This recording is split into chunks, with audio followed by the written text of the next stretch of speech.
Continuando o vídeo anterior, eu estava tratando sobre a variação,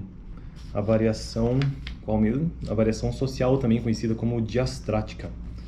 Isso porque a variação linguística, neste livro pelo menos, é apresentado basicamente dois tipos de variação linguística. A variação geográfica, que tem a ver com a localidade, com a região mesmo, e a variação social. Só que a variação social é subdividida em variação social linguística de acordo com a classe social, de acordo com a idade, de acordo com o sexo, de acordo com a situação ou contexto social. E este contexto social é um assunto um pouco mais complexo, que tem mais conteúdo. E no vídeo anterior eu estava justamente tratando sobre esta variação social de contexto social. E o que é que isso significa? É a situação que você está envolvido socialmente, você modula a sua maneira de se expressar, de falar conforme o seu ambiente social.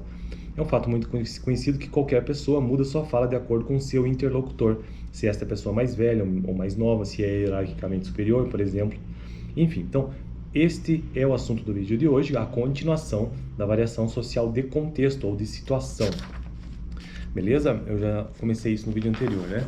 Bom, o livro que eu estou utilizando é este aqui, o link está na descrição, caso você tenha interesse, que trata dos níveis linguísticos, né? Mas aqui também tem assunto sobre sociolinguística, que inclusive é a área ou o tema geral deste vídeo aqui é sociolinguística, né? É linguística, na verdade, e o tema específico é sociolinguística, que é a área da linguística que se preocupa em estudar os sons da fala real, a fala utilizada de fato. Beleza? Então, vamos lá. As variações linguísticas relacionadas ao contexto chamamos de variações estilísticas ou registros. Nesse sentido, os falantes diversificam sua fala, isto é, usam estilos ou registros distintos em função das circunstâncias em que ocorrem suas interações verbais. Os falantes adequam suas formas de expressão às finalidades específicas de seu ato enunciativo, sendo que tal adequação decorre de uma seleção dentre um conjunto de formas que constitui o saber linguístico individual. De um modo mais ou menos consciente, a seleção de forma envolve naturalmente um grau maior ou menor de reflexão por parte do falante. Deixa eu só abaixar um pouco aqui a câmera, que agora já parou de chover.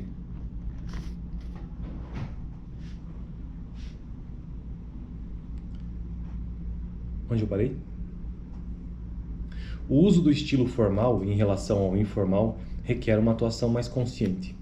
Assim é que observamos estilos distintos quando um falante conversa com um amigo ou com vizinhos recém-conhecidos, ou com um médico durante uma consulta, bem como ao escrever um bilhete a um colega da faculdade, uma carta à seção de leitores de um jornal ou ao elaborar um relatório dirigido a um superior no trabalho.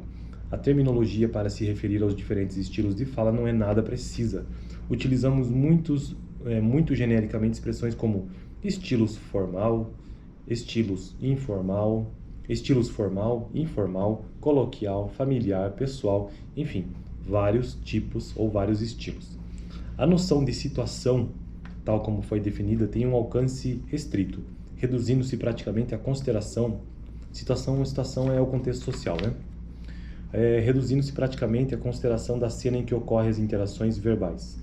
É útil e produtivo entender a situação de uma perspectiva mais abrangente, a saber como o contexto social global de uma comunidade com suas marcas históricas e culturais próprias.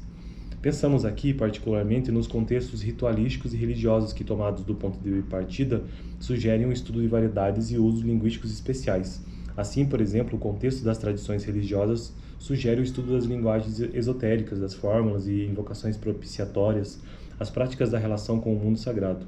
O contexto da ordenação jurídica, que é um outro contexto, aqui então ele mencionou o contexto religioso, que agora é o contexto jurídico. O famoso juridiquês. O contexto da ordenação jurídica, por sua vez, sugere o estudo das variedades linguísticas particulares utilizadas pelos tabeliães, advogados, juízes e promotores no julgamento. No campo de usos religiosos, cabe citar o fascinante trabalho de um autor que ela menciona aqui, né, Michel Leiris, que se ocupa da língua iniciática do povo Dogon, que habita na região do atual Mali, antigo Sudão francês. Sobre a comunidade brasileira, há um interessante estudo de Maria Isabel Magalhães, que focaliza a prática linguística de benzedores a partir de dados coletados em cidades satélites de Brasília. O que mais que tem de interessante nesse texto aqui?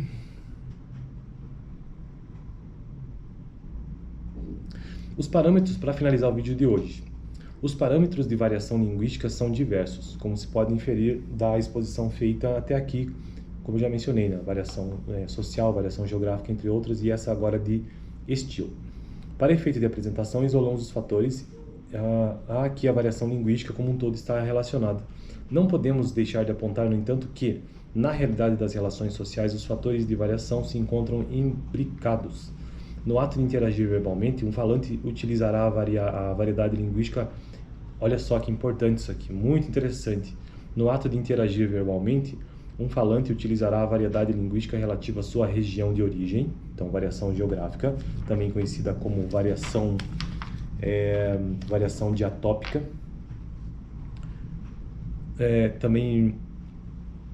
No ato de interagir verbalmente, um falante utilizará a variedade linguística relativa à sua região de origem, classe social, idade, escolaridade, sexo. E segundo a situação em que se encontrar. Por exemplo, um brasileiro nascido em Recife apresentará sempre vogais pré-tônicas abertas, como em real. Ah tá, eu vou tentar fazer porque é um dialeto que eu não consigo, né? Vamos repetir isso aqui então. Um brasileiro nascido em Recife apresentará sempre vogais pré-tônicas abertas, como em real, esse Por que diferente de real. São formas, são dialetos diferentes, né? A pronúncia ali, a vogal é outra, né? A vogal aberta. O e e o e. Então, real e real.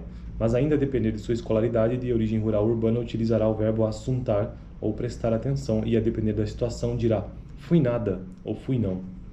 Bom, nesse caso ali ele coloca a pré-tônica por conta de que a vogal tônica aqui é al, né? Então, da palavra real. Então, real, a vogal tônica, real. A sílaba forte é o al. E aí, por isso que ele está dizendo que é pré-tônica, que é anterior à vogal principal. Vogais pré-tônicas abertas, real, exatamente, real.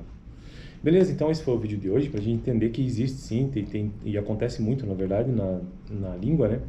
Estas variações todas, a variação geográfica, a variação social, e hoje eu tratei um pouco da variação de contexto, que existe uma adaptação, e aqui os grupos que ela principalmente abordou foram grupos religiosos, que têm uma variação situacional, né, de estilística bastante marcante, bem como grupos jurídicos também, né? Além de outros grupos tantos. Podemos pensar em estudantes universitários, professores de faculdade, o seu grupo de família, tudo isso é situacional ou estilística, variações de estilo. Beleza? Eu fico por aqui. No próximo vídeo começaria o tema sobre variedades linguísticas e a estrutura social. Também precisarei gravar alguns vídeos sobre isso, porque é um texto bem longo. E assim já estamos quase finalizando a primeira parte de sociolinguística deste livro. E depois começaremos a parte 2. A primeira parte é apenas uma introdução. Valeu, rapaziada. Assiste o último vídeo aqui que eu estou deixando em algum lugar aqui na tela. Deixa eu ver, eu acho que é aqui. Não, Bom, enfim.